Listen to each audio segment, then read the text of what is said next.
sayang sekali kalau ada orang ikut pelatihan, kemudian setelah dia mendapatkan ilmu, anggaplah sepekan, sebulan dia ikut, kemudian dia tidak praktikin sama-sama ilmu atau sama sekali ilmunya.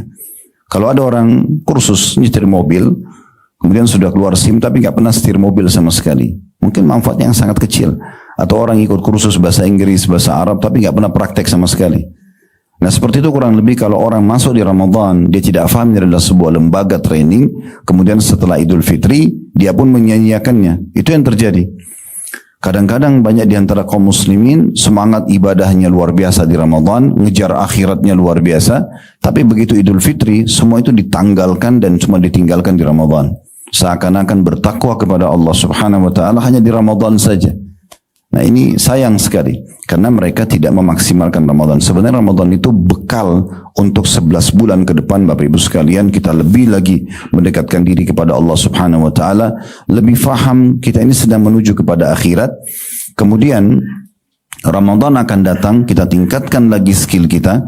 Kalau secara persentase mungkin Ramadan yang lalu tuh kita baru meningkat sekitar 40-50%, Ramadan yang akan datang mungkin sudah 60%, Ramadan selanjutnya 70%. Begitu terusnya sampai mungkin maksimal 100%, lalu kita istiqamah konsisten menjaga apa yang kita sudah dapat di Ramadan. Ini sekolah yang luar biasa. Gratis lagi, seluruh dunia juga melakukannya. Kita kalau lagi di Indonesia puasa, safar pergi ke Saudi orang lagi puasa, kita ke Australia orang lagi puasa, kita ke Eropa lagi puasa, ke Afrika semua orang melakukan dan mengikuti program-program ini. Maka sayang sekali kalau tidak dimaksimalkan. Oleh karena itu saya pribadi sangat mendukung, apalagi di lembaga pemerintah kita seperti ini ada tarhib Ramadan, gitu kan? Bagaimana memotivasi kembali semua staf kalau ada di instansi ataupun misalnya di mana saja di kantor-kantor swasta pun sama, sehingga para staf kaum muslimin itu lebih semangat lagi untuk membenahi diri mereka. Karena orang kalau mengejar akhirat, Bapak Ibu sekalian, dipastikan ya orang seperti ini pasti akan meningkat kinerja, produktivitasnya di kantor itu pasti. Karena orang yang mengejar akhirat ini berbeda sekali dengan orang hanya kejar dunia. Orang kalau kejar akhirat misalnya, saya kasih contoh sederhana, kalau Bapak Ibu pas masuk di kantor ternyata lukisan di ruangan Anda miring. Anda kalau mengejar akhirat beda sekali dengan dunia, akan berpikir, saya kalau memperbaikin saja sedikit lukisan yang miring ini saya akan dapat pahala, karena pikirannya ada pahala di akhirat. Dia nggak perlu panggil OB, dia nggak perlu mengatakan misalnya ini bukan tugas saya. Atau misalnya ada temannya melakukan kesalahan, orang yang kejar akhirat dia akan ingatkan, jangan loh itu nggak boleh, kamu melanggar peraturan misalnya. Karena dia tahu dengan dia mengingatkan maka dia dapat pahala di akhirat, temannya juga selamat di akhirat. Tapi kalau urusan dunia malah didukung sama dia yang ugal-ugalan itu misalnya. Memang judul tentang masalah akhirat ini penting sekali. Karena teman-teman kita nggak bisa bohongin diri kita. Setiap hari Anda tidur, itulah sebenarnya hakikat kematian. Mati itu seperti kita tidur. Jadi kita hari kita kalau malam mau tidur, bagaimana kita begitu mudahnya ya meletakkan kepala di bantal langsung lelap selesai. Kita sudah nggak tahu kita ini di alam mana. Kadang-kadang kita mimpi ketemu sama orang, kita berada di hutan mana, kita berada di kota mana, kita nggak tahu. Terus tiba-tiba bangun juga kita seperti orang yang tidak sadar, bangun tiba-tiba gitu ya. Makanya kata Nabi Muhammad SAW, an-naumu akhul maut. Tidur itu adalah saudaranya kematian. Artinya begitu mudahnya kematian nanti akan datang kepada kita untuk pulang ke akhirat sana. Dan terlalu banyak miliaran manusia sebelum kita yang sudah mendahului kita. Sehebat apapun Bapak Ibu menjaga kesehatannya dengan makanan yang paling berkualitas, udara yang paling asri misalnya, kemudian apalah Anda menjaga olahraga segala macam, kalau ajal datang Allah mengatakan fa idza jaa ajaluhum la yastakhiruna sa'atan wa la yastaqdimun. Kalau sudah datang batas umur dia, ajalnya, maka tidak akan diterlambatkan saat, tidak akan dimajukan sesaat. Jadi memang kita ini semua lagi menuju ke akhirat. Saya sama Bapak Ibu sedang menuju ke liang lahat kita, tinggal tunggu siapa yang lebih dulu jatuh ke liang lahat tersebut. Kita nggak boleh lalai tentang masalah ini. Dalam sebuah hadis kata Nabi SAW, kalau seseorang tidur, maka akan keluar ruhnya. Tapi keluar ruh ini bukan keluar seperti waktu dicabut oleh malaikat maut, keluar ruhnya. Kalau Allah Subhanahu wa taala masih mengizinkan untuk kembali, maka dia lanjutkan hidupnya karena ajalnya belum datang. Tapi kalau Allah Subhanahu wa taala menahan, datanglah ajalnya lalu meninggallah dia. dan dia akan diminta pertanggungjawaban atas semua apa yang sudah dilakukan. Faman ya'mal mithqala dzarratin khairan yara, siapa yang buat seperti biji sawi dari kebaikan akan diperlihatkan dan akan dia terima balasnya. Wa may ya'mal mithqala dzarratin syarran yara, siapa yang berbuat seperti biji sawi dari keburukan akan diperlihatkan dan akan juga diberikan hukumannya. Jadi memang judul kita masalah bagaimana kita menjadikan momentum Ramadan di Tarhib ini agar bisa betul-betul kita mendapatkan keberkahan dan khususnya di alam akhirat sana. Ini memang betul. Karena memang lembaga ini, Ramadan ini akan mengingatkan kita tentang masalah akhirat dan memang memperbanyak bekal menuju ke akhirat sana. Makanya dalam surah Al-Baqarah, surah nomor 2 ayat 183, Allah subhanahu wa ta'ala berfirman tentang Ramadan. Syahrul Ramadana, ya ayyuhalladzina amanu kutiba alaikumus siyamu kama kutiba alal ladzina min qablikum, targetnya la'allakum tattaqun. Yang artinya hai orang-orang beriman, kalau saya tidak terjemahkan letterlet maaf supaya mudah difahami, hai orang beriman, telah dibuatkan untuk kalian program-program puasa dan semua saudaranya puasa itu. Ya ngaji, ya sholat, ya zikir, ya berdoa, sebagaimana dibuatkan untuk orang-orang yang sudah beriman sebelum kalian, agar kalian mencapai tingkat ketakwaan. Makna ketakwaan berarti patuh sama Allah, tunduk. Allah bilang A, ya A. Allah bilang kerjakan, kerjakan. Allah bilang tidak boleh, tidak boleh. Semua yang halal dinikmati. Semua yang diperintahkan wajib dan sunnah dikerjakan. Semua yang dilarang haram dan makruh ditinggalkan. Nah, itu level orang bertakwa. Target Ramadan itu. Bagaimana kita begitu masuk Ramadan, kita masuk lembaga training ini, kita terus menggodok diri kita agar mencapai level ketakwaan itu. Makin patuh kepada Allah subhanahu wa ta'ala. Kalau dulunya mungkin sebelum Ramadan kita hanya kerjakan yang wajib-wajib, sholat misalnya. Sekarang di Ramadan kita mulai tingkatkan dengan mengerjakan sholat sunnahnya. Kalau dulu mungkin kita sudah mengerjakan sholat sunnah duha 2 rakaat, mungkin di Ramadan kita tingkatkan jadi 4 rakaat. Kalau mungkin selain Ramadan kita nggak pernah sholat tahajud, maka di Ramadan dibuatkan program sholat tarawih. Tarawih itu artinya santai Bapak Ibu sekalian. Tapi qiyamul lail, qiyamul Ramadan, tahajud, tarawih ini sama. Semuanya sholat malam. Cuma di Ramadan dikatakan tarawih, sholat malam yang santai. Karena disyariatkan setelah ba'diyah isya kita sudah bisa sholat tahajud. Selain Ramadan kan kita lambatkan sampai di sepertiga malam itu lebih afdol gitu ya. Agar setiap umat Islam yang selama 11 bulan yang lalu dia tidak pernah sholat malam, di waktu itu akan tercatat di buku amalnya, minimal dalam 1 tahun itu ada dia sholat malam. Tujuannya untuk itu. Sehingga memang di sini kita sedang meningkatkan skill kita. Mungkin di luar Ramadan kita jarang sekali mentraktir teman-teman kita untuk meraih pahala. Misal contoh, tapi di bulan Ramadan dimotivasi. Kalau saya tanya Bapak Ibu sekalian, maukah Anda selain mendapatkan pahala 30 hari puasa Ramadan Anda juga akan dapat 30 juga puasa yang lainnya. Atau 60 puasa yang lainnya. Atau 90 puasa lainnya. Kelipatan 30. Saya kan semua orang dengan normal akan menjawab, tentu Ustaz. Saya puasa 30 hari nanti misalnya pun kalau lengkap 30 hari puasa Ramadan. Tapi saya bisa dapat selain pahala saya 30, saya bisa dapat juga pahala ekstra 30 puasa yang lain. Walaupun saya cuma puasa 30 hari, tapi dapat 60 pahala puasa, 90, kelipatan 30. Tentu saja bisa. Bagaimana caranya? Kata Nabi SAW, man fattara sa'iman, kana lahu mithlu ajri sa'imin garin yanqus min ajri sa'imin syai'a. Siapa yang buka puasain orang, maka dia akan dapat pahala orang yang berbuka puasa dengan melalui dia tanpa dikurangi 1000 dari pahala orang yang puasa tersebut. Dan ini sangat mudah. Ada seorang sahabat bertanya mengatakannya, Rasulullah, tidak semua orang bisa membuka puasakan orang. Di benak sahabat ini, saudaraku seiman, dia bayangkan harus siapin makanan yang lengkap semuanya. Mungkin kalau kita makanan 1 porsi 25.000 misalnya, mungkin bagi orang, sebagian orang mungkin itu besar. Apa kata Nabi SAW? Allah akan memberikan pahala membuka puasakan orang ini walaupun hanya dengan sebutir kurma, walaupun dengan seteguk air atau susu yang dicampur dengan air. Artinya, teman-teman sekalian, apa susahnya kalau kita nanti Ramadan mengejar pahala ini minimal antara Anda saja. Tadi saya dengar ada pahala iftar saim, ya, atau maaf, ada program buka puasa bersama misalnya. Kenapa kita tidak maksimalin diri, menawarkan diri misalnya, bisa nggak saya ikut ngaturin atau bagiin buka puasa buat teman-teman? Dengan kita hanya membagi makanan boxnya atau air putihnya ke teman-teman, dia puasa seharian, kita panen pahala dia. Sederhana. Saya kadang-kadang berbagi di pengajian, kalaupun misalnya Anda mau lebih besar pahalanya, kan ini kan di instansi seperti ini mungkin Sabtu Ahad Anda libur kan gitu. Jangan juga haramkan diri kita dengan cara kita ikutin program Pak RT misalnya, atau masjid dekat rumah atau musola yang menawarkan semua tetangga masjid dan musola kalau mau buka puasain orang silakan kirim makanan. Ya. Jangan Anda menjadi orang yang pas tiba gilirannya kaget, kok sudah di giliran saya ya.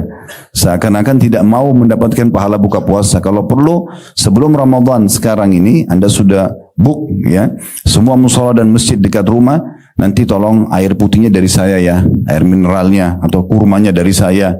Ya, misal contoh kalau Allah berikan ada kesempatan. Karena kalau kita beli misalnya air mineral 1 dus, semua kita tahu antara 25.000 sampai 30.000 lah harganya, itu 48 gelas.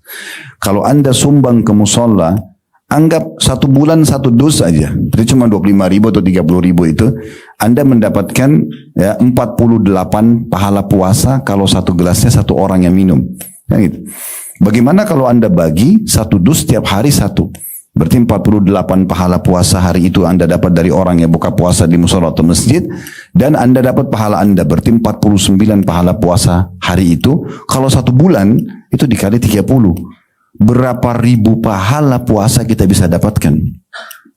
Cuma kadang-kadang orang subhanallah tidak berpikir ke situ ya. Anggaplah misalnya, ini saya kadang-kadang kasih contoh di pengajian Bapak Ibu sekalian, mohon maaf.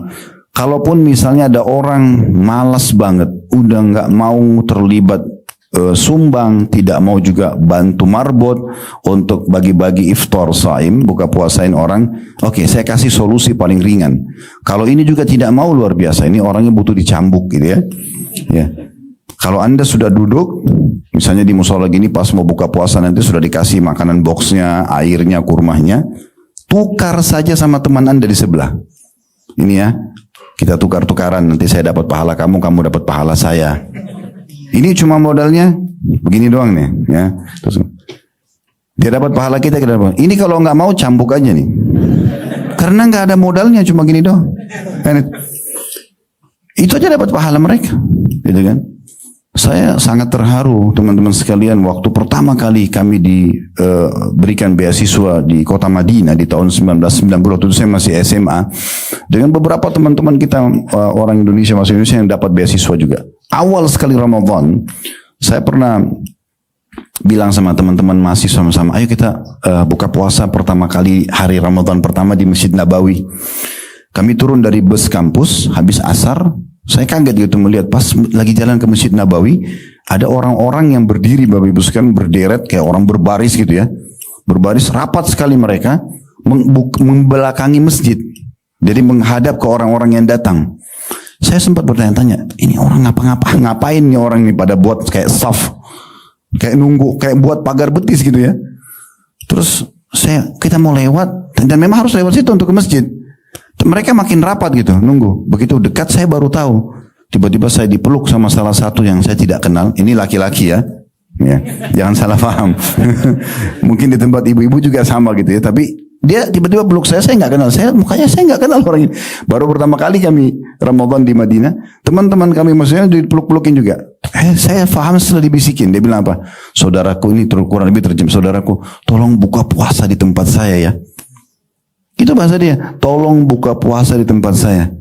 Saya bilang iya, tangan saya dipegang, dibawa jadi rupanya di Masjid Nabawi itu, saya juga setelah 7 tahun tinggal di sana, saya jadi tahu sampai alhamdulillah selesai S1 tahun 98, saya baru tahu ternyata di Masjid Nabawi itu kalau Ramadan sudah di blok-blok per keluarga. Kayak misalnya saf ini sampai saf ini keluarga fulan, ini sudah turun-temurun dari kakek-kakeknya. Kita kalau masuk itu nggak bisa lagi. Udah direbut tempat-tempat itu. Mereka siapin plastik panjang, ditaruh jus, taruh apel, taruh kurma, taruh yogurt, macam-macam gitu ya. Itu untuk buka puasain orang. Yang satu tugasnya, misalnya kalau dia adik kakak, yang satu tugasnya nata makanan, yang satu keluar cari mangsa ini.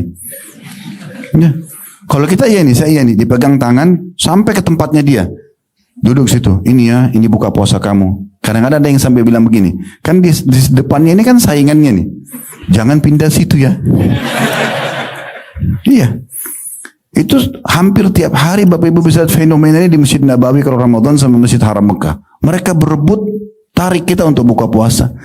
Kita di Indonesia kadang-kadang sudah tiba gilirannya masih nanya gitu. Oh sudah tiba giliran saya. Padahal tinggal kirim teh, tinggal kirim kue. Dapat pahala orang ini luar biasa. Kalau dari 10 orang saja yang kita buka puasain, satu saja orang ahli ibadah, wah itu dia puasa, dia baca Quran, dia zikir, dia sedekah, dia bakti orang tua. Dia cari nafkah, berapa banyak pahalanya yang kita panen. Karena pahala dia sehari itu semua kita dapatkan dengan buka puasain dia.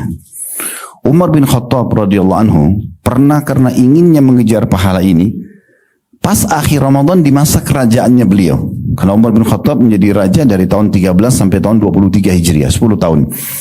Waktu itu beliau akhir Ramadan ingin sekali raih pahala buka puasanya orang, tapi lagi nggak punya duit. Dan masa itu orang minum dari sumur. Ya mirip dengan di beberapa perkampungan kita kan orang langsung datang ke sumur ambil bawa ke rumah tinggal minum gitu ya. Dan sumur memang pasti bersih karena sumber mata air gitu ya.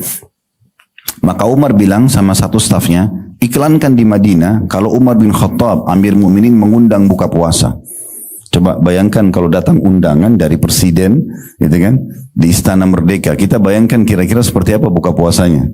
Atau enggak usah dibayangin deh. Karena pasti bagus gitu kan. Maka yang di benak masyarakat Madinah, oh raja yang undang, datang semuanya. Dibagiin gelas, semua orang yang datang gitu kan. Begitu menjelang azan disuruh antri di sumur, kena ambil minum gitu kan. Udah selalu antri semuanya ambil air. Begitu azan dikatakan oleh stafnya Umar, silakan buka puasa dengan air. Begitu setelah buka puasa, kata stafnya Umar, sudah selesai buka puasanya. Karena Umar nggak punya makanan untuk bagi pada orang, tapi nggak mau kehilangan peluang pahala itu coba. Saking luar biasanya mereka mau ngejar pahala gitu ya. Semua ini Bapak Ibu sekalian terbentuk kenapa? Karena orang mengejar akhirat. Kalau orang targetnya akhirat pasti terbentuk nanti kita akan lebih semangat untuk menyambut itu. Ada satu kata rahasia teman-teman sekalian, apa yang bisa membuat kita rajin dan mau termotivasi mengerjakan perintah agama? Ada poin ini kalau kita faham, dan tentu saya yakin kita faham, yaitu kita mengejar keutamaannya. Kita mencari tahu janji Allah di ibadah yang kita mau kerjakan. Misal Bapak Ibu mau rajin sholat malam. Bagaimana caranya supaya kita mau sholat malam? Maka saran saya, kalau masa sekarang tinggal searching di Google, keutamaan sholat malam. Mau dengar audio atau lihat visual, tinggal Facebook, TikTok, YouTube, Instagram, dan seterusnya. Semua ustadz-ustadz kiai kita sudah banyak menyebarkan ceramah-ceramah dan potongan motivasi mereka. Nanti kita dengarin aja atau kita baca 5-10 menit aja. Saya yakin setelah itu kita akan termotivasi untuk mengejar ibadah tersebut. Ibarat kalau Anda kerja di kantor begini, saya yakin waktu awal Anda melamar, pasti akan dijelaskan gitu ya. Anda bekerja sekian jam per hari, Anda akan dapat gaji ini, fasilitas ini, segala macam. Dengan itu Anda termotivasi mau bekerja. Karena ada gajinya, ada bonusnya, ada ini dan itu segala macam. Nah sebenarnya kalau dalam ibadah juga ada begitu. Ada janji-janjinya. Kalau dalam bahasa ceramah, fadilah. Bapak Ibu saya sarankan jangan kerjakan ibadah apapun kecuali Anda sudah tahu fadilah ibadah itu. Supaya Anda tahu, oh saya dapat ini ya. Oh ternyata ada hadis kalau tertinggal sepertiga malam Allah Azza wa Jalla turun ke langit bumi lalu bertanya kepada para malaikatnya, ada yang mohon ampun enggak saya maafkan, ada enggak yang punya hajat saya penuhi, ada yang minta tolong enggak saya tolong. Jadi kita tahu ada yang kita dapatkan gitu ya. Dan sekian banyak keutamaan hadis masalah sholat malam misalnya. Anda ingin rajin sedekah, gimana caranya supaya saya mau mengeluarkan harta saya? Bahkan kalau perlu saya tidak perhitungan lagi jalan Allah, Anda cari tahu tentang keutamaan bersedekah. Oh ternyata tidak akan berkurang harta karena sedekah, kata Nabi SAW dalam surah Saba, surah nomor 34 ayat 39 Allah mengatakan wa ma'anfaqtum min syai'in fahuwa yukhlifu, apapun yang kalian infakkan maka pasti dia akan ganti. Jadi kita tahu oh saya dapat apa gitu ya. Ini saran kami dan ini adalah cara yang terbaik untuk selalu memotivasi kita agar mau mengerjakan ibadah dan tidak akan meninggalkannya. Nah di Ramadan ini kesempatan banget karena banyak waktu lowong, tidak ada waktu untuk makan siang misalnya. Kita lebih bisa pakai waktu istirahat, baca buku, dengerin ceramah. Apalagi kalau ada program-program seperti itu tuh sangat menarik gitu ya. Sebagaimana juga kalau kita terbiasa dengan satu keburukan, kita masing-masing tahu pelanggaran agama misal apa yang dia masih buka dalam dirinya. Gimana caranya saya meninggalkan? Saya ini Ustaz masih suka bohong, saya masih suka kelewatan sholat berjamaahnya, saya masih begitu dan begitu, saya masih malah zikir dan seterusnya. Gimana caranya Atau anggaplah pelanggaran ya, kira-kira orang masih suka bohong atau berzina atau riba atau apa saja. Maka solusi terbaiknya adalah mencari tahu ancaman Allah di situ. Kita tinggal ketik di Google ancaman riba, ancaman zina, ancaman bohong. Itu nanti kita akan tahu, oh ternyata seperti ini ancamannya. Itu akan membuat kita lebih hati-hati. Nah seperti itulah gambarannya. Oleh karena itu nanti menjelang Ramadan ini, saran kami teman-teman sekalian, ulang-ulangin selalu keutamaan Ramadan. Ya, kita ulangin kembali tentang apa yang bisa kita dapatkan di bulan Ramadan. Dan alhamdulillah Allah sudah mudahkan, ada satu tulisan kami di dunia dahsyatnya Ramadan. Kami tulis cukup banyak di situ keutamaan Ramadan dengan tujuan tentunya agar kita kembali mengingat, memfreshkan kembali pikiran, ingatan kita tentang keutamaan. Oh, saya ternyata dapat ini, dapat ini, dapat ini, dapat ini ya. Tapi saya tidak mungkin membacakan semua karena ini cukup banyak, belasan bahkan puluhan poin. Saya hanya ingin memberikan inti-inti bahasannya. Yang pertama, Bapak Ibu sekalian, sambutlah Ramadan ini dengan dua syarat ini. Kalau Anda penuhi, Anda akan dapat pemutihan kesalahan-kesalahan Anda. Kata Nabi SAW, "Man shama Ramadana imanan wa ihtisaba ghufira lahu ma taqaddama min dzambi." Siapa yang berpuasa Ramadan, artinya dia menyambutnya dan dia melaksanakan, menunaikan ibadah puasa Ramadan nanti pada saat sampai pada dia, karena dua syarat. Yang pertama keimanan, yakin itu perintah Allah, dan yang kedua ihtisab, mengharapkan pahalanya, dibersihkan semua kesalahan yang lalu. Bapak Ibu tahu kalau Anda dibersihkan kesalahannya atau diampuni kesalahannya, itu kalau bahasa kantor itu diputihkan, pemutihan kesalahan dia. Ini Anda mendapatkan dua manfaat. Yang pertama, hukuman yang bisa datang karena pelanggaran kita dihilangkan, karena sudah diputihkan kesalahannya. Yang kedua, fasilitas yang tertahan karena pelanggaran kita itu akan dikembalikan. Karena kita tadinya melanggar, bisa saja ditahan gajinya, dipotong dan segala macam. Tapi nanti itu akan hilang karena kita sudah diputihkan atau dimaafkan.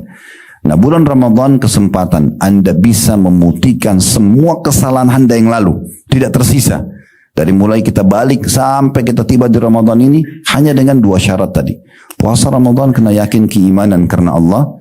Bukan karena teman-teman semua puasa, bukan karena nggak enak sama lingkungan, bukan karena terpaksa, bukan karena mau coba-coba, testimonika, ya, atau seremoni hanya meramaikan bersama muslimin.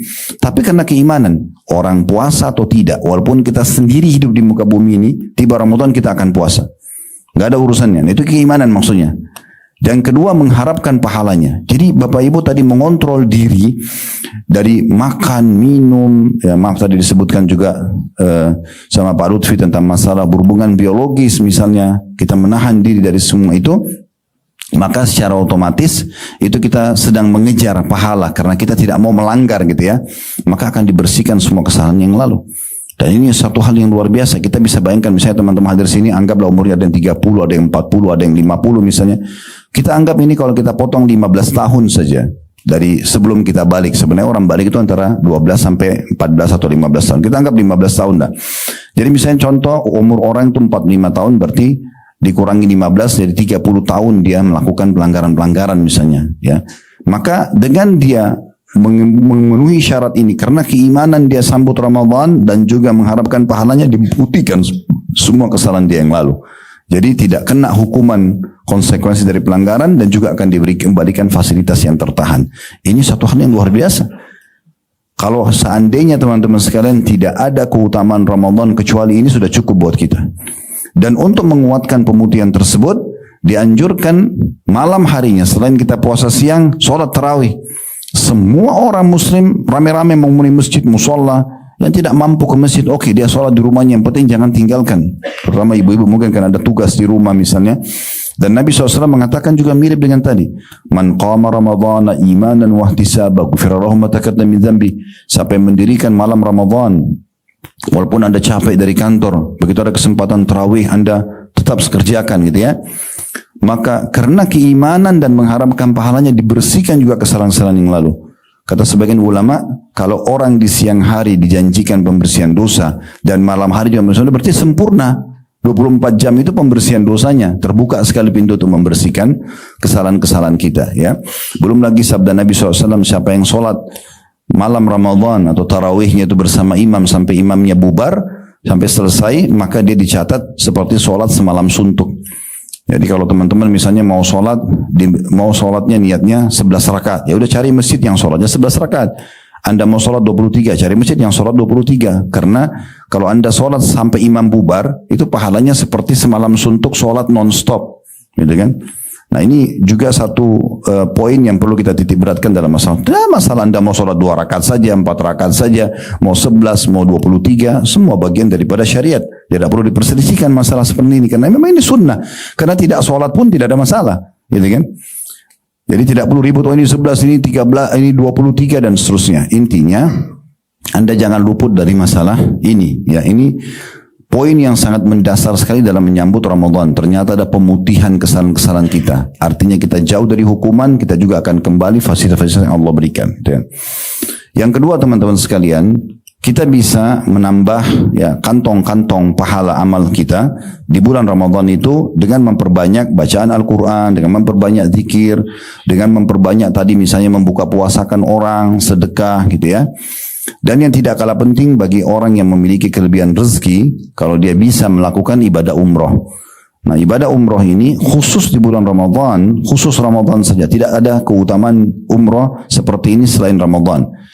Kata Nabi SAW kepada Ummu Sinan dan Ummu Ma'qil, 2 orang sahabiat Nabi, kebetulan di musim haji, mereka berdua tidak ikut haji bersama Nabi SAW. Lalu Nabi tanya, di 2 orang yang berbeda, di waktu yang berbeda. Tapi kurang lebih pertanyaannya mirip gitu ya.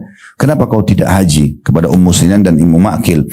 Maka kata perempuan dua-dua ini, yang satu mengatakan, suami saya meninggal dan tidak meninggalkan kepada kami kecuali seekor unta. Yang unta itu transportasi bisa dipakai pergi haji, cuman dia sudah wakafkan. Dia bilang kalau dia meninggal itu wakaf di jalan Allah, tidak boleh ada keluarga yang diwarisi gitu ya. Kata Nabi SAW, kau bisa menggunakan unta itu untuk pergi haji karena haji juga di jalan Allah. Walaupun diwakafin oleh suamimu, kamu termasuk juga orang yang bisa memakainya. Kalau yang satu lagi kata Nabi, kata dia, ya Rasulullah, suami kami punya 2 ekor unta, suami sama anak saya pergi pakai unta tersebut, sementara saya sendiri tidak punya transportasi kecuali 1 dan itu kami butuhkan untuk kehidupan kami. Maka Nabi SAW mengatakan kepada keduanya wanita ini, kalau nanti tiba Ramadan, usahakan umrohlah. Karena umroh di Ramadan pahalanya sama dengan haji. Umroh Ramadan pahalanya sama dengan haji. Mungkin teman-teman bilang begini, Ustaz bicara umroh itu berapa biayanya? Bapak Ibu sekalian, semua ibadah walaupun besar biayanya itu sebenarnya akan sangat mudah tergantung sugesti Bapak Ibu. Bahasa agama kita niat. Innamal a'malu binniyat. Ya. Saya dulu sebelum Allah amanahkan travel, saya cuma bilang sama istri saya dulu, setelah kembali dari Madinah tahun 98, sempat saya tersibukkan untuk lanjut studi dan mengajar di kampus di Makassar. Terus lama saya tidak pergi umroh. Kalau nggak salah umroh setelah itu sekitar tahun 2003, 2004. Artinya 4-5 tahun setelah pulang baru saya umroh lagi. Saya sempat waktu balik umroh tuh kok kayak luar biasa ngeliat Ka'bah lagi, tawaf, sa'i, berdoa, kayak mengenang waktu kami masih mahasiswa. Waktu mahasiswa bebas. Setiap pekan ada libur, kami ambil surat izin dari kampus, bisa dari Madinah ke Mekah, bisa umroh setiap saat. Yang jelas saya bilang sama istri saya, enak banget ya orang kalau punya travel gitu ya. Dia mau umroh setiap saat, mau haji setiap saat. Subhanallah, dari perkataan saya ini sambil saya memohon ya Allah mudah-mudahan dimudahkan. Tidak lebih dari 2 tahun dari ucapan ini, Allah mudahin punya travel. Dan berjalan sampai sekarang. Bapak Ibu perlu tahu, secara persentase, orang yang pergi haji dan umroh itu, 70% orang tidak mampu. Jangan Anda pikir itu semua orang kaya. Ya. Mayoritasnya mereka terbukti kalau Anda lihat travel yang swasta, yang bayarnya mahal haji atau umrohnya, itu berapa orang yang ikut. Dan berapa orang yang ikut program pemerintah yang lebih murah, bahkan disubsidi, kan gitu. Kebanyakan mereka tidak mampu. Apa yang membuat mereka bisa pergi ke sana? Niatnya. Memang dia tulus minta kepada Allah Subhanahu wa taala, Allah mudahkan. Allah mudahkan mereka pergi. Jadi diniatkan. Dan ada hadis yang mulia. Ini juga satu poin yang baik. Kalau dalam Islam kita dimudahkan untuk ini Bapak Ibu sekalian. Kalau Anda belum bisa melakukan sebuah ibadah, jangan Anda luputkan dari niatnya. Saya kasih contoh, saya sebutkan dulu hadisnya. Kata Nabi SAW, manusia itu 4 tingkatan. Yang paling baik sekali, yang paling mulia di sisi Allah, yang Allah karunia ilmu dan harta. Dia udah pintar agama, dia juga kaya raya. Dan dia habiskan keduanya di jalan Allah. Sibuk ngajar, sibuk infakkan hartanya. Dia bangun masjid, rumah anak yatim, pesantren, segala macam. Ini orang kata Nabi SAW, bi afdal manazil, kedudukannya paling tinggi. Namun yang kita ingin titik beratkan golongan kedua. Golongan kedua kata Nabi SAW adalah seseorang yang Allah kasih ilmu. Dia tahu secara teori keutamaan umrah, keutamaan haji, bangun masjid, rumah anak yatim, tahfidz Quran. Dia tahu keutamanya. Tapi dia nggak punya duit, nggak ada uang untuk melakukan aktivitas bangun masjid, rumah anak yatim dan seterusnya. Tapi kata Nabi SAW dengan ketulusan niat dalam hatinya, dia berkata antara dia sama Tuhannya, ya Allah, andai saja engkau berikan aku peluang seperti golongan yang pertama tadi, yang punya harta dan ilmu yang membangun masjid. Dia bilang kalau engkau berikan aku peluang seperti orang itu, aku akan buat yang sama. Kata Nabi SAW dengan ketulusan niatnya, fahuma fi ajri sawa. Maka mereka berdua sama pahalanya. Jadi kita bisa dengan niat meraih itu. Yang penting Bapak Ibu tulus, betul-betul pada saat melewatin Istiqlal misalnya. Sayang banget Bapak Ibu sekalian kalau Anda cuma mengatakan oh itu simbol Jakarta, itu masjid masjid simbol umat Islam di Indonesia. Kalau cuma itu manfaat sama Anda tidak ada, manfaat juga buat Bung Karno atau para pendiri yang terlibat dalam pembangunan Istiqlal tidak dapat manfaat apa-apa. Tapi Anda bisa meraih pahala Istiqlal walaupun sudah lama dibangun. Gimana caranya? Lakukan hadis ini. Ya Allah, aku tidak hidup di masa itu, antara Bapak Ibu sama Allah. Berdoa. Aku tidak hidup di masa pembangunan masjid ini. Dan ini manfaatnya sangat luar biasa. Ratusan ribu jemaah bisa menampung Jumat, sholat 5 waktu, tablik akbar dan segala macam. Kalau seandainya engkau berikan aku peluang seperti orang-orang ini, maka aku akan melakukan yang sama. Bukankah ini sejalan dengan makna hadis tadi? Artinya dia tulus dengan niatnya. Anda kalau lagi kebetulan satu waktu Allah mudahin pergi umroh atau pergi haji, jangan hanya sekedar melihat oh Masjid Haram bagus ya, Masjid Nabawi bagus, dingin, sejuk, rapi, bersih, maintenance-nya bagus, segala macam. Berapa juta orang yang tawaf 24 jam, orang sa'i, orang berdoa, orang segala macam. Terus kemudian kita mengatakan, oh ini bagus ya masjidnya. Apa manfaatnya buat kita? Apa manfaat buat orang yang membangunnya? Lebih bagus Anda ikutin hadis ini dengan cara mengatakan, karena kita nggak mungkin jadi Raja Saudi. Kita tidak ada jalur nasabnya di situ kan gitu. Karena mereka kan kerajaan, gitu kan, pasti akan turun temurun. Tapi apakah kita tidak bisa meraih pahala seperti mereka? Pahala orang tawaf, bisa dengan hadis ini. Saya pernah di Ramadan Bapak Ibu sekalian lagi bimbing jemaah sambil menunggu buka puasa. Saya kadang-kadang ajak jemaah, ayo kita buka puasain orang, yuk kita bawa kurma, bawa segala macam. Yang kita mampu lah. Lalu kita sebarin, ikut serta dengan orang yang kadang-kadang punya sufra itu. Partisipasi bisa nggak saya titip di sini atau kita bagi. Intinya pada saat menjelang buka puasa, saya sempat melihat orang tawaf, orang berdoa menjelang azan buka puasa, orang zikir, orang baca Quran. Di pahalanya orang yang urus masjid ini luar biasa nih. Dan itu di bawah naungan pemerintah kerajaan Saudi sekarang gitu. Saya bukan bicara masalah kerajaannya, tapi saya berpikir lebih kepada keimanannya gitu ya. Maka saya berpikir berapa banyak pahala yang didapat ini. Lalu saya pada saat itu mengatakan, ya Allah, sebagaimana Engkau memberikan peluang pada saudara-saudaraku muslim ini untuk membangun, merawat masjid, memudahkan untuk para jemaah haji, jemaah umroh, tawaf, sa'i, doa, sholat, baca Quran, dan segala macam. Maka kalau Engkau berikan aku kesempatan yang sama, aku akan buat yang sama. Kalau kita tulus dengan itu, bayangkan kalau Allah kabulkan kita dapat pahala seperti Raja Saudi, padahal kita bukan Raja Saudi, bukan pengurus Masjid Haram dan seterusnya. Bapak Ibu mungkin kalau datang ke Masjid Haram Mekah, saya yakin yang sudah pernah ke sana tidak asing ya. Tidak akan pernah Bapak Ibu temukan kotak amal. Tidak ada kotak amal di Masjid Haram. Cari semua masjid, pintunya nggak ada. Nggak ada sumbangan. Kenapa? Karena kerajaan Saudi, keluarga raja mau panen pahala sendiri. Ya, Bapak Ibu lihat tower jam itu ya, yang besar di Mekah. Itu kalau Anda ngerti bahasa Arab, di atas pintu gerbang utamanya itu ada tulisan bahasa Arab, tulisannya Wakaf Raja Abdul Aziz. Kenapa ini ada tulisan? Karena waktu Raja Abdul Aziz, ayahnya Raja Salman sekarang meninggal, ahli warisnya sepakat warisan tidak dibagi semua. Kan memang dalam hadis itu ada sepertiga harta bisa diserahkan kepada si mayit gitu ya, dan dia bisa wasiatkan sepertiga hartanya. Maka dikeluarkan, dibeli tanah itu, dibebasin, dibangun building itu. Lalu disewain hotel, mall, segala macam. Semua income-nya untuk bangun masjid. Makanya kita tidak ada peluang. Gimana caranya kita mau nyumbang? Kalau di Indonesia sih gampang banget karena semua kotak amal banyak gitu kan. Tidak tahu kalau satu waktu orang Indonesia yang urus Masjid Haram mungkin kotaknya ada banyak gitu. Tapi mereka nggak mau kasih peluang kita. Terus gimana caranya? Diniatkan gitu kan. Kalau engkau berikan aku peluang ya Allah seperti mereka, aku akan buat yang sama. Tidak ada ruginya nih. Anda kalau lihat jemaah haji, jemaah umrah lagi berangkat, tetangga, kerabat, jangan cuma bilang, oh dia lagi haji ya. Niatkan ya Allah, kalau engkau berikan peluang yang sama, aku akan buat yang sama. Nah ini semua bisa kita lakukan untuk memperbanyak amal-amal kita Bapak Ibu sekalian. Ini juga poin penting yang harus kita jadikan sebagai pegangan.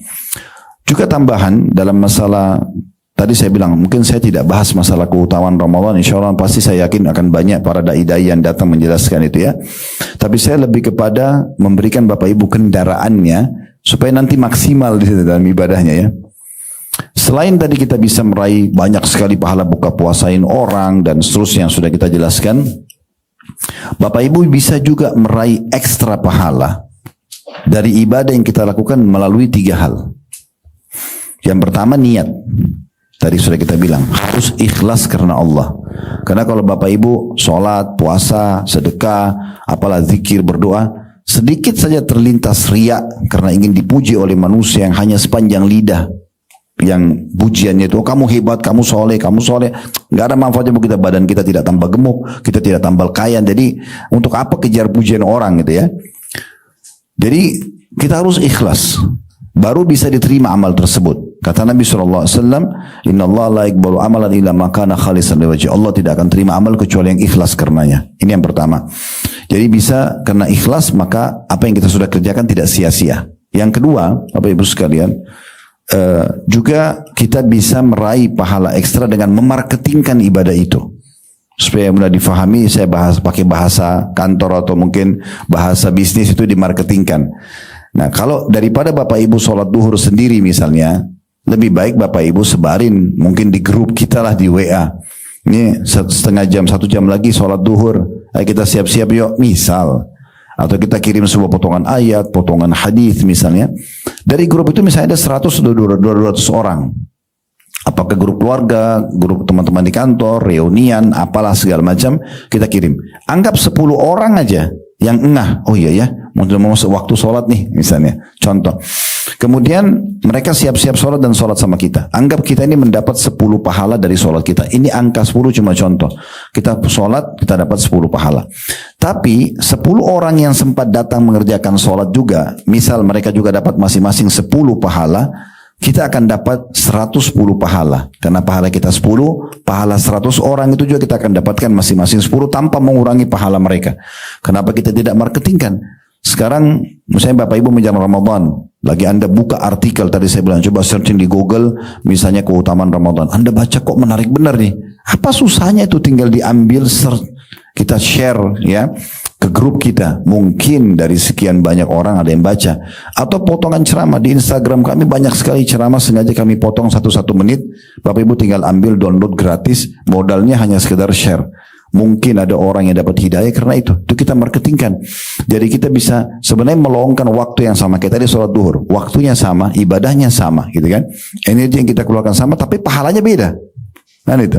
Nah ini yang kedua. Yang ketiga Bapak Ibu sekalian adalah kemas ibadah itu. Pengemasan ibadah ini punya ekstra pahala. Contoh misal, Bapak Ibu bangun sholat malam, misal terbangun jam 4, setengah 4 sebelum subuh Anda terbangun. Lalu Anda terfikir, ya udah saya mau sholat malam deh. Misal Anda wudhu, bapak-bapak misalnya maaf, pakai baju yang biasa dipakai aja di rumah, mungkin pakai training ya, mungkin cuma pakai sarung, sholat. Allah Akbar dengan baju kaos, dapat pahala, tergantung kadar keikhlasan dia. Ibu-ibu mungkin pakai mukena yang mungkin sudah 1 minggu belum dicuci, misal.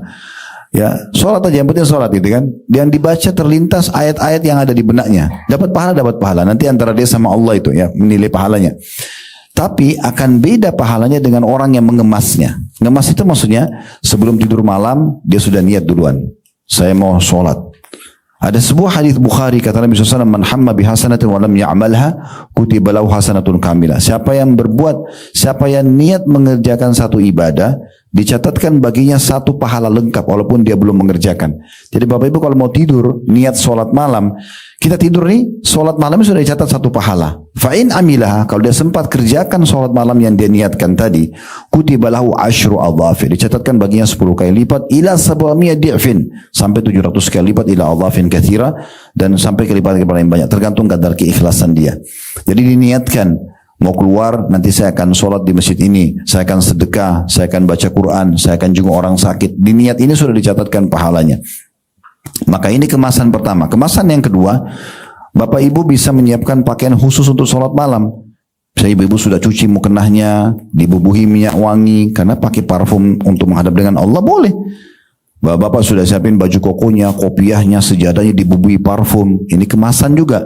Beda dengan tadi orang yang asal bangun, mungkin dia sholat di lantai, dia sholat di sejadah yang belum dicuci. Juga kemasan yang ketiga, kita sudah pilih surah-surah. Fatwa ulama, teman-teman, sebagian ulama membolehkan di sholat sunnah kita bisa sholat sambil pegang mushaf. Udah tahu ya, pegang Quran. Pernah lihat nggak masjid-masjid kita itu ada Quran besar di depannya imam sama penyanggahnya, supaya dia kalau Ramadan mengimami tarawih kan bisa khatam Quran. Saya rakaat ini dia baca setengah lembar, rakaat kedua setengah lembar. Nanti dia salam, buka lagi. Itu supaya dia bisa khatam di kampus. Itu bisa, kita yang dibutuhkan bisa. Kita bisa pegang Quran atau kita bisa pegang aplikasi Al-Quran di handphone kita sambil sholat. Daripada Bapak Ibu berputar inna atain awal asr terus, gitu kan. Nah, tidak ada salahnya kita mulai dari Al-Baqarah, gitu kan. Al-Baqarah, satu rakaat pertama 10 ayat, rakaat kedua 10 ayat, sampai akhirnya kita mengkhatam. Nah itu bisa gitu kan, di sholat sunnah contohnya. Nah ini termasuk kemasan. Bapak Ibu sudah tentukan surah apa yang mau dibaca gitu kan. Nah seperti itulah, ini kemasan akan menambah ekstra pahala. Kalau pernah dengar riwayat, maaf mungkin kita tutup dengan ini, saya lihat waktunya sudah lebih 5 menit. Nabi SAW pernah bersabda kepada para ummahatil mu'minin, ya istri-istri beliau, nanti orang yang pertama menyusul saya dari kalian, maksudnya setelah Nabi meninggal, nanti yang pertama meninggal dari istri beliau adalah orang yang paling panjang tangannya. Para istri-istri Nabi tidak faham maksud sabda Nabi ini. Kata Aisyah, kami nggak ngerti apa maksud Nabi ini. Sampai Nabi meninggal, setiap kali kami ketemu para istri Nabi ini, kami selalu ngukur tangan kami, siapa yang lebih panjang tangannya. Karena Nabi bilang yang pertama nanti nyusul saya meninggal dari kalian adalah yang paling panjang tangannya. Jadi setiap ketemu ngukur di dinding, tangannya siapa lebih panjang. Kata Aisyah, kami jadi faham makna hadis ini setelah meninggal Zainab binti Jahash. Ini salah satu istri Nabi. Ini orang yang pertama meninggal setelah Nabi meninggal gitu kan. Kenapa? Karena Zainab suka mengemas sedekahnya. Maksudnya mengemas gini Bapak Ibu sekalian. Jadi kalau kita biasa beli makanan, langsung beli makanan jadi, terus kita bagiin ke orang. Kalau Zainab tidak begitu radhiyallahu anha. Beliau masak sendiri, beliau kemas sendiri. Itu kemasannya ini punya nilai. Kalau orang-orang berbagi baju perang di masa itu untuk jihad, orang beli di pasar, yang sudah jadi tinggal bagiin kepada mujahidin. Kalau dia tidak, dia jahit sendiri. Nah ternyata kemasan ini akan punya nilai tersendiri. Oleh karena itu ini kita bisa jadikan sebagai kendaraan kita nanti bagaimana menyambut Ramadan. Artinya saya memberikan sebuah pesan bagaimana kita menyambutnya dan memaksimalkan nanti ya agar kita bisa mendapatkan lebih banyak pahala dengan Ramadan itu. Allahu a'lam.